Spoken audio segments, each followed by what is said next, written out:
Okay, this is a graph of a really interesting function, and it's the function of y equals e to the power of x. Now, one of the interesting things about this function is that at any point along the function, the gradient, y dash, is also equal to e to the x, y dash or dy over dx. The gradient when x equals 0 is 1, which is the same as what y is when x equals 0. And that's really useful because it means that when we're wanting to differentiate this, it actually becomes quite easy.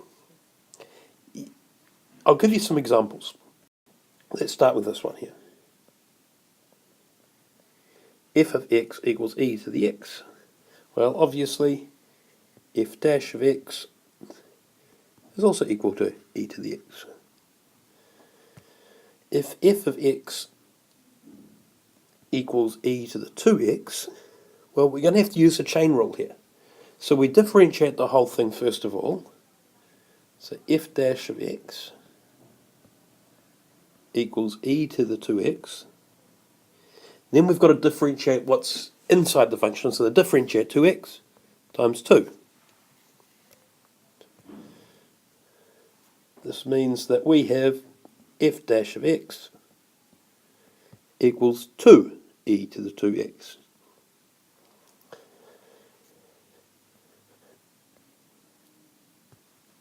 If we were to run f of x equals 4e to the 3x minus 1,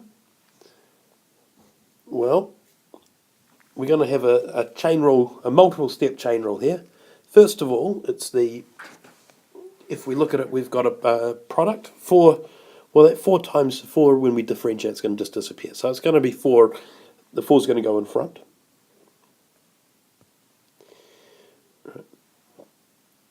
So we'll make our functions this. We'll make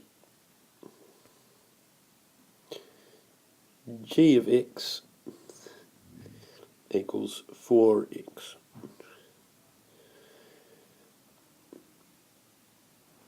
H of x equals e to the x. And I of x, well, let's use j of x,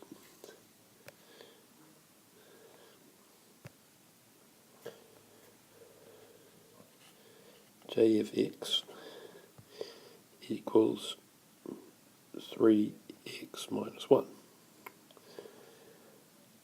Altogether, our function f of x is equal to g of the h of the j of x. So when we differentiate it, it's going to be this. Dash of x is going to be g dash of h of j x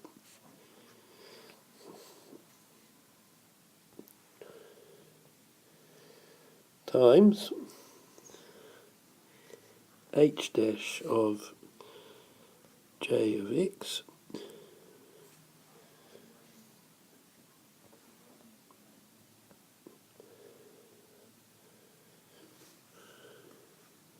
times j dash of x. Right, that looks really complicated, but we'll see how that works.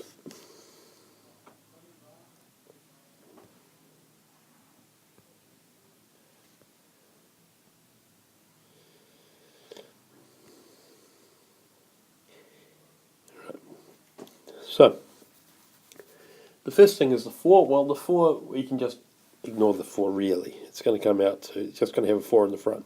F dash of x is going to be 4 lots of e 3x minus 1 times, and we're going to differentiate 3x minus 1 to get 3. So f dash of x equals 12e to the 3x minus 1. Right, now the reason why we need to do this is because there's a couple of reasons. First of all, E is really useful when we're modelling. So if we're wanting to try and find an equation to represent some data, it turns out E of x turns up there quite regularly. Secondly, it's really useful for working out things like interest or population growth rates.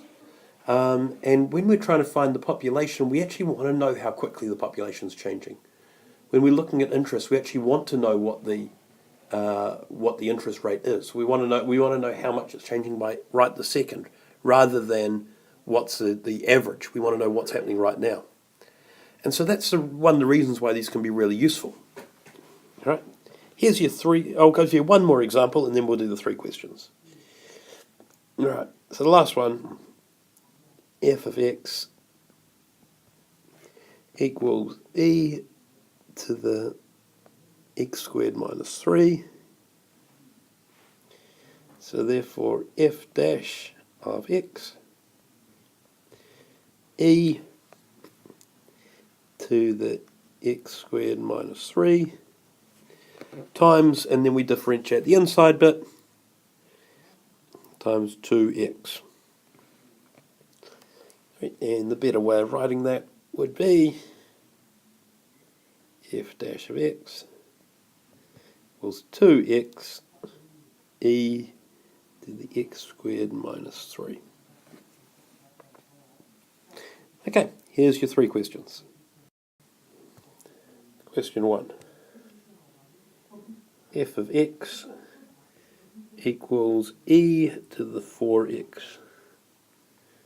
Question 2. F of x equals 5 e to the 2x.